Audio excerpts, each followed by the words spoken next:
الحمد لله رب العالمين وصلى الله على نبينا محمد وعلى آله وصحبه اجمعین.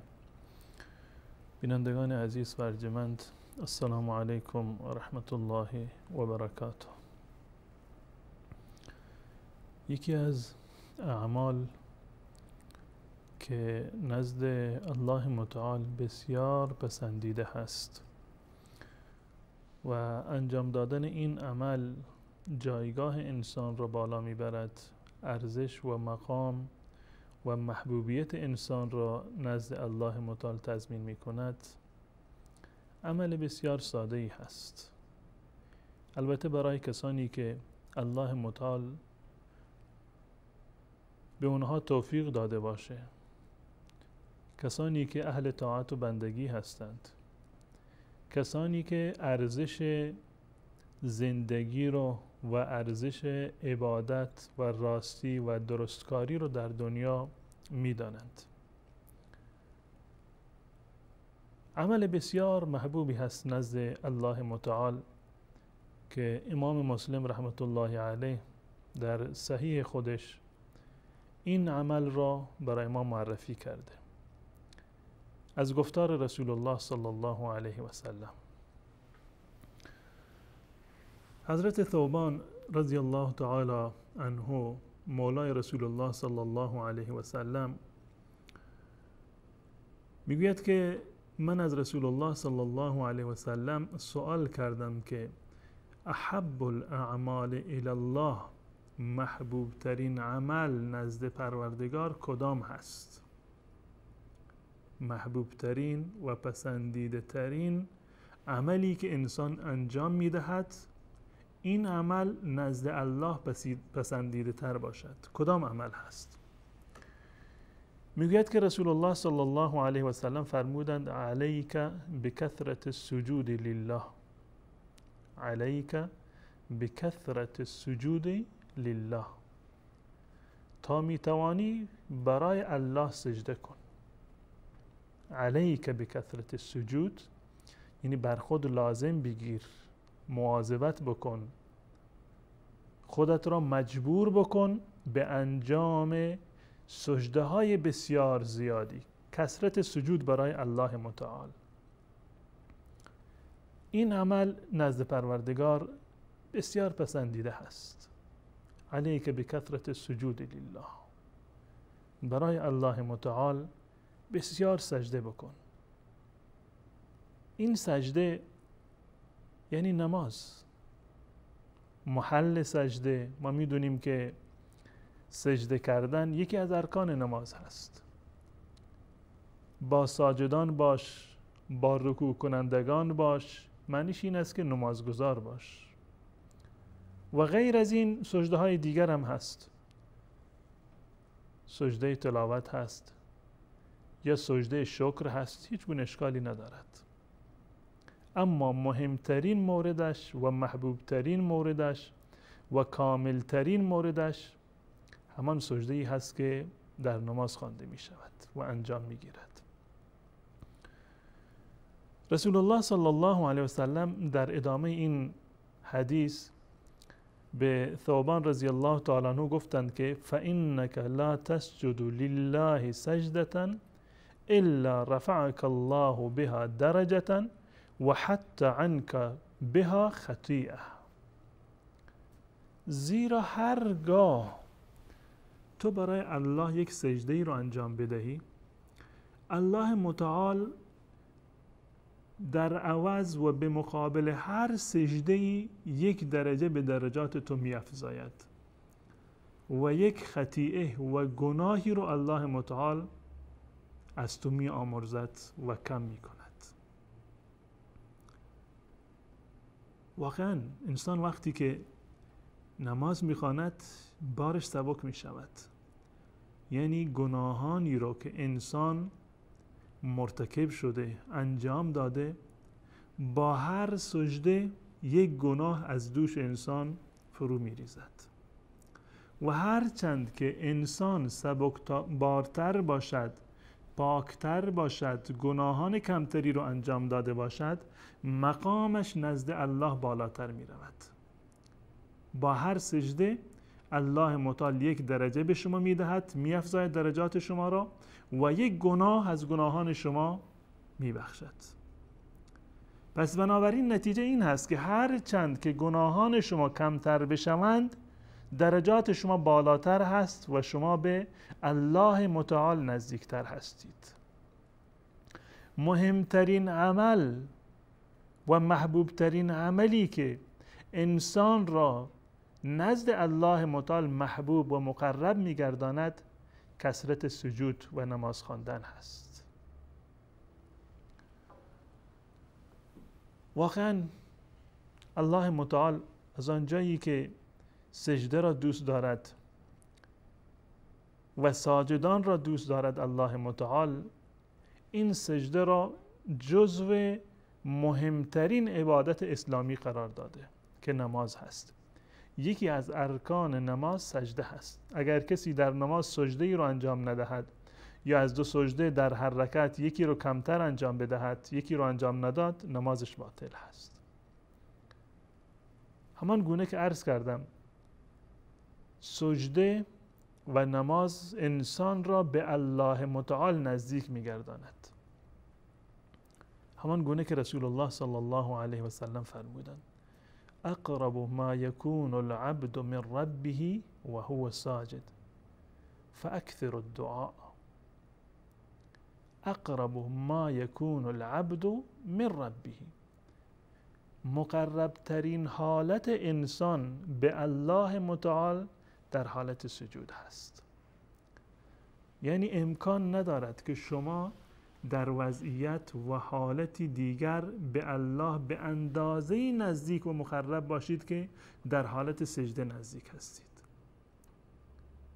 بدین خاطر هست که در روایتی که در صحیح مسلم هست رسول الله صلی الله علیه وسلم می‌فرمایند فاکثروا الدعاء، زیاد دعا بکنید. یعنی حالت قرب خودتان را، نزدیکی را که با الله متعال دارید، اینو غنیمت بشمارید. در حالت سجده زیاد دعا بکنید و در این حالت قرب و نزدیکی که با الله متعال دارید، الله متعال دعای شما را قبول می کند. واسجد واقترب، دستوری هست که الله متعال داده. سجده کن و تقرب بجوی به بارگاه الله متعال. سجده رو وقتی که ما نگاه میکنیم، عمل سجده همون گونه که در این روایات اومده محبوب ترین عمل نزد الله متعال هست. در این عمل انسان شریفترین عضو خودش را و قسمت بدن خودش را بر خاک میگذارد. چهره و پیشانی شریفترین عضو هست. حتی که رسول الله صلی الله علیه و سلم نهی کردند که ما کسی رو بر روی صورت بزنیم. اگر پدری میخواهد فرزندش رو تنبیه بکند یا هر کسی دیگر رو، منع شده که بر روی صورت کسی رو نزنید، به خاطر مقام و شرافتی که چهره انسان دارد. شریفترین عضو در بدن انسان هست.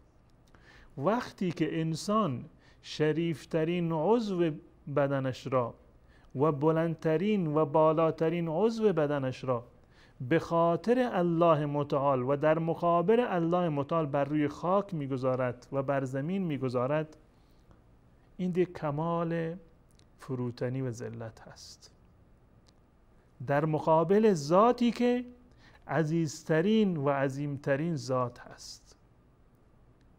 بدین خاطر هست که الله متعال ارزش این عمل را بالا برده، مقام این عمل را و مقام عاملان بر این عمل را الله متعال بسیار بلند قرار داده.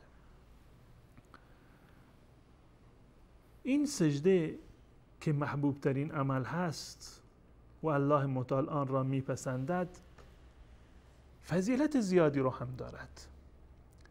به همان اندازه که محبوب هست، پسندیده هست نزد الله متعال، به همان اندازه مقام و جایگاه بلندی رو دارد، هم خود سجده و هم کسانی که سجده را به جا می آورند. ربیعه ابن کعب که از قبیله اسلم بود، ربیعه ابن کعب اسلمی رضی الله تعالی عنه، میگوید که من برای رسول الله صلی الله علیه و سلم آب وضو می آوردم که شبانه ایشون وضو می گرفتند و یک شبی رسول الله صلی الله علیه و سلم به من گفت که سوال کن، چی میخوای؟ میخوای چه دعایی برایت بکنم؟ رسول الله صلی الله علیه و سلم در پاسی از شب، در ثلث اخیر شب که وقت دعا و استجابت هست، وقت عبادت هست، به یکی از اصحابش میگوید که سوال کن، چی میخواهی؟ این صحابی میگوید که یا رسول الله اسألک مرافقتک فی الجنه، خواسته من این است که دعا بکن که من در بهشت همراه تو باشم. اسألک مرافقتک فی الجنه، من همراهی تو رو در اون دنیا میخوام، در این دنیا همراه تو هم، در این پاسی از شب در کنار تو هم، اما میخواهم که در روز قیامت هم در کنار تو باشم. میگوید رسول الله صلی الله علیه وسلم فرمود او غیر ذالک، یک چیزی دیگه سوال کن، نمیشه سوال تو عوض بکنی. او غیر ذالک، سوال دیگه نداری؟ نمیشه عوضش بکنی؟ گفتم که نه یا رسول الله، خواسته من همین یکی هست، میخواهید برای من دعا بفرمایید؟ من همینو میخوام که در بهشت همراه تو باشم. پروردگارا همه ما را در روز قیامت با پیامبرمان محشور بگردان و جز یاران و اصحاب و همنشینان رسول الله صلی الله علیه و سلم قرار بده. میگوید که رسول الله صلی الله علیه و سلم به من راهکاری رو نشان دادن. قطعا شما میدونید که و میخواهید که در روز قیامت همراه رسول الله صلی الله علیه و سلم باشید. پس راهکارش همین هست که رسول الله صلی الله علیه و سلم فرمودن فاعنی علی نفسک بکثرة السجود، فاعنی علی نفسک بکثرة السجود. پس ما رو یاری بکن، کمک بکن با کثرت سجود. اگر میخوای دعای من در حقت قبول بشود و میخواهی که در روز قیامت هم نشین من باشی، رفیق و یار من باشی، فاعنی علی نفسک بکثرة السجود، پس زیاد سجده بکن. این یک توصیه هست برای ربیعه ابن کعب اسلمی رضی الله تعالی عنه و همچنین برای من و شما. اگر میخواهیم که در روز قیامت هم نشین رسول الله صلی الله علیه و سلم باشیم، پس بنابراین بر این توصیه رسول الله صلی الله علیه و سلم و راهکاری که دارند باید عمل بکنیم. راهکارش این است فاعنی علی نفسک بکثرة السجود، زیاد سجده بکنید. یعنی این که زیاد نماز بخوانید، زیاد قرآن بخوانید که زیاد سجده تلاوت رو انجام بدید، زیاد سجده شکر رو انجام بدید و در سجده دعا کنید. این راهکاری هست که رسول الله صلی الله علیه و سلم برای کسانی معرفی کرده که دوست دارند در روز قیامت هم نشین رسول الله صلی الله علیه و سلم باشند. امیدوار هستم که الله متعال همه من و شما را به این آرزوی زیبا انشاءالله برساند. و صلی الله علی نبینا محمد و علی آله و صحبه اجمعین.